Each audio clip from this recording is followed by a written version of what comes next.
আমি সকাল সকাল উঠে পড়েছি, আজকে আমি ডাক্তারের কাছে যাবো। তা বন্ধুরা, সকাল সকাল উঠে পড়েছি আমরা সবাই। এই যে মায়ের এখন মুড়ি খাওয়া হয়ে গেছে, মা এখন ওষুধ খাবে। সকাল সকাল রান্না চাপিয়ে দিয়েছি। মা যে খাবার খেতে পারে না, তা মার জন্য ভাত আর একটা তরকারি, ঝিঙের ঝোল মাছ করে নিয়ে যাব। মা ওখানে খাবে আস্তে আস্তে। বন্ধুরা, আমাদের ভোরবেলা 4:05 ট্রেন ধরার কথা ছিল, তাহলে উঠতে হতো মোটামুটি 2:30-এর সময়। কিন্তু মায়ের তো তাহলে ঘুমটা সম্পূর্ণ হবে না, আর ঘুম সম্পূর্ণ না হলে শরীর খারাপ হতে পারে। মার তো বয়স হয়েছে। দিয়েছো মাকে? হ্যাঁ, মাকে প্রেসার ওষুধ দিয়ে দিয়েছি। মা স্নান করতে চলে যাবে, ইনশোরটা দিয়ে দিই। মায়ের সমস্ত ওষুধ রেডি করে ফেলেছি। মা এই ওষুধগুলো খায়, এইসব সিন্ডোপা 110, এই দেখুন মা এই নার্ভের এই সমস্ত ওষুধগুলো খায়। তো এরকম অনেক ওষুধ আছে, সেই ওষুধগুলো রেডি করে ফেলেছি, না হলে আবার মার কষ্ট হবে। স্নান করতে যাবে তো? একা একা পারি না। তুমি পারো না একা একা স্নান করতে? আজকে ছেলে স্নান করে দেবে, ঠিক আছে? একটু হাসিও ছোট্ট মা। বন্ধুরা, এই দেখুন মা পুজো করছে। আসলে মা পুজো না করে বেরোয় না। ঠাকুরকে দেখুন কি সুন্দর করে সাজিয়েছে। ওখানে গোপালকে আবার টুপি পরিয়েছে, দেখুন দুই গোপালকে আর বলরামকে টুপি পরিয়েছে। জগন্নাথ দেবে, তারপরে এই যে বিভিন্ন জায়গায় জবা ফুল দিয়েছে, শিব ঠাকুরকে সাজিয়েছে। না সাজিয়ে, না খাইয়ে, ঠাকুরকে না খাইয়ে মা কোথাও বেরোয় না।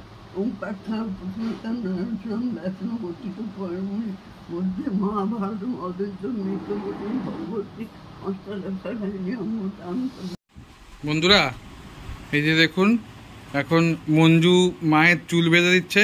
মা কান্নাকাটি করছে, ডাক্তারের কাছে যাবে না কিছুতেই। ডাক্তারের কাছে যেতে ভীষণ ভয় পায়। ডাক্তারের কাছে যেতে চায় না। বন্ধুরা বলুন তো, যদি ডাক্তার না দেখানো হয় আমরা কি বুঝতে পারবো যে মায়ের কি হয়েছে না হয়েছে? সেই জন্য দেখুন চোখ বন্ধ করে বসে আছে, কিছুতেই যাবে না। ডাক্তার দেখাবে না, তাই আমার সাথে এসে কথা বলবে না বলেছে। ঠিক করেছে, কথা বলবে না।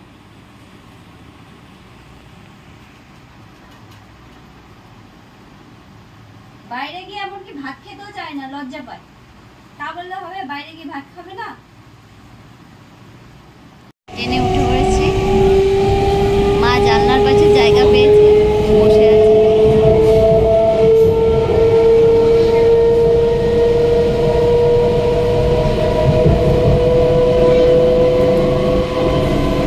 আসলে খুব গরম তো, তাই চোখে মুখে জল দিয়ে দিচ্ছি মা।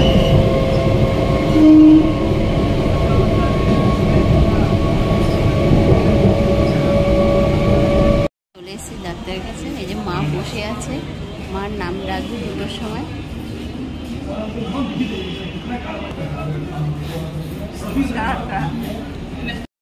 মা খুব বায়না করছে, তাই মায়ের জন্য চকোবার আনতে যাচ্ছে। মায়ের ভাত খাওয়া হয়ে গেছে, কিন্তু আমার আর মঞ্জু এখনো কিছু খাওয়া হয়নি। কিন্তু মা কিছুতেই শুনবে না। আগে মাকে চকোবার এনে দিতে হবে, তবে মা শান্ত হবে।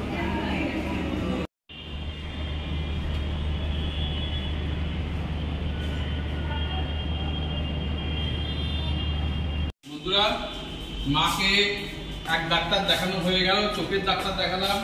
এখন তারপর আবার মা আমার খুব আইসক্রিমের বায়না করেছিল, তাই আইসক্রিম নিয়ে আসলাম। এখন আরেকটা ডাক্তার দেখাবো, এটাই মেন ডাক্তার। মাকে নিউরোলজির যে ডাক্তার দেখাবো, সেই ডাক্তার দেখানো। তারপর মাকে নিউরোলজির ডাক্তার দেখাবো। নিউরোলজিস্ট ডাক্তার দেখানো হয়ে গেলে তারপর মাকে নিয়ে আমরা একসাথে বাড়ি যাবো। মা আবার আইসক্রিমের জন্য বায়না করছে বলে আইসক্রিম কিনে নিয়ে এসেছি।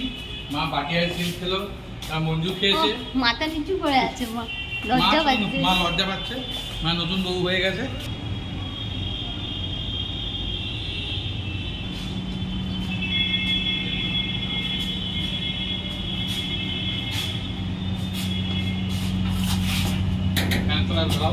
মা ফ্যানের তলায় দাঁড়াও।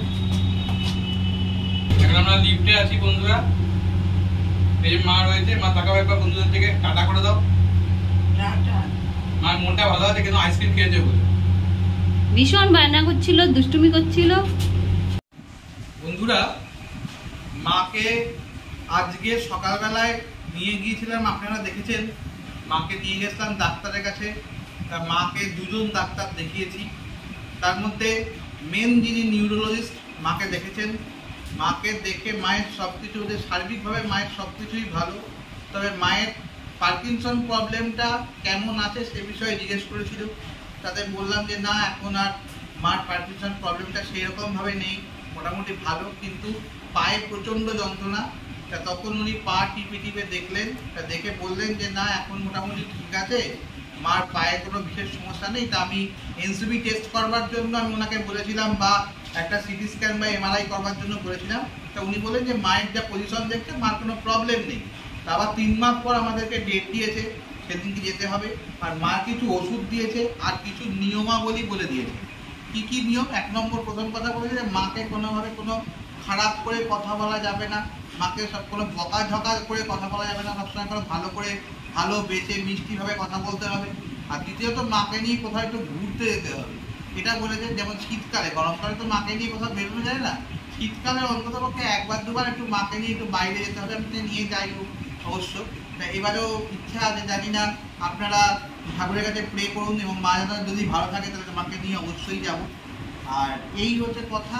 সার্বিকভাবে এটাই ডাক্তারের কথা যে সার্বিকভাবে মা মোটামুটি ভালো। আপনারা সবসময় চিন্তা করেন, আমাকে কমেন্টের মাধ্যমে মাকে জিজ্ঞেস করেন, মা তুমি কেমন আছো।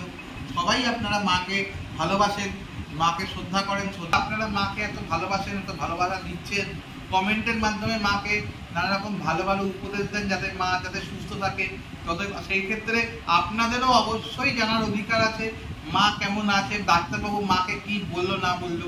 সেই জন্য আপনাদেরকে আমি মনে করলাম আমারও যেমন মা আপনাদেরও মা, সেই জন্য আপনাদের কাছে মা কেমন না কেমন সেই বিষয়টা জানিয়ে দিলাম, যে মার শরীর বর্তমানে আপডেট খবরটা আপনাদেরকে দিলাম। আপনারা ভগবানের কাছে প্রে করুন মা যেন সুস্থ সবল হাসি ঠাট্টা করে আনন্দ করে থাকতে পারে। আমি ভালো আছি, আমি ভালো আছি, তোমরা চিন্তা করো না। গুড নাইট, করো না।